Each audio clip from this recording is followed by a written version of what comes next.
in the last lecture we have created new modifier called onlyOwner, which is restricting access to some functions. In this lecture we'll talk about the inheritance. So what I would like to do, I will just very quick sketch, or actually I can just sketch it here. We will create a new contract. We will call it, let's say, owned. And all of the owned related functionalities, so such as a constructor or a modifier, will be in this owned contract. Okay, this will be owned.sol.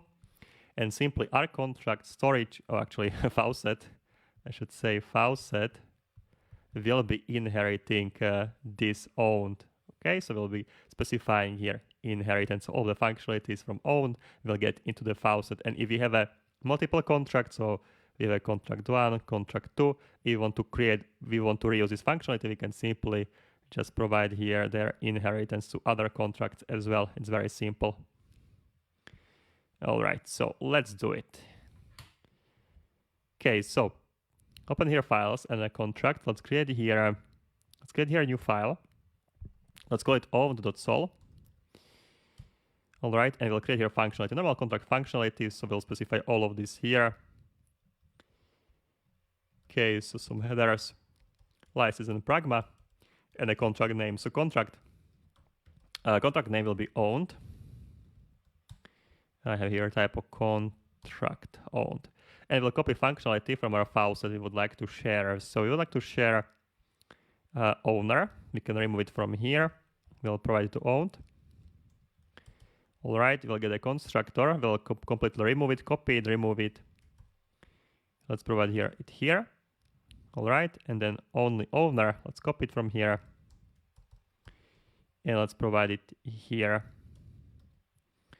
Okay, so now owned contract providing all these functionalities, and we can provide these functionalities back to faucet contract through the inheritance.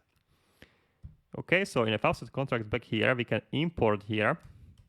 We can import here this owned contract. So let's write here import owned.sol, import here /.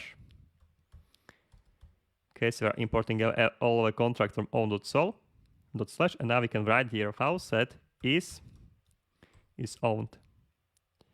And that's basically it. That's what you need to do. Okay, so now faucet will be inheriting everything in the owned smart contract. So when your faucet contract is being deployed, it will execute a constructor, it will set the owner. You can imagine as these functionalities are now part of the faucet smart contract. Okay, so you can imagine all of the owned functionalities moved here. You can remove this empty line. Okay, we can try it out. So let's go back to terminal. Okay, we'll remigrate. So clear truffle migrate -- reset, and we'll call the functionalities as we done before. So we're compiling. You can see it also compiled our own.sol. It was a part of the faucet migration. You can see compiling first faucet, and then the part of this was as own.sol. Okay, and yeah, now we can clear it out. We can run here truffle console, and we'll simply call this function. So I'll go back.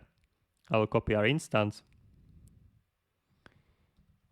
Okay, here, and I will simply call here instance.test1. And I'm able to call it test2. Perfect. I'll call it from other address. So right here from accounts 1. I should get here error. Only owner can call this function. So it's working perfectly fine. Now you can imagine if we want to reuse this functionality of our own contract, of this contract here, we just need to import it to the other contract, and we can use this modifier and also all these storage variables. All right, guys, so that's gonna be it from this lecture, and yeah, let's implement some more functionalities in the next one. Cheers.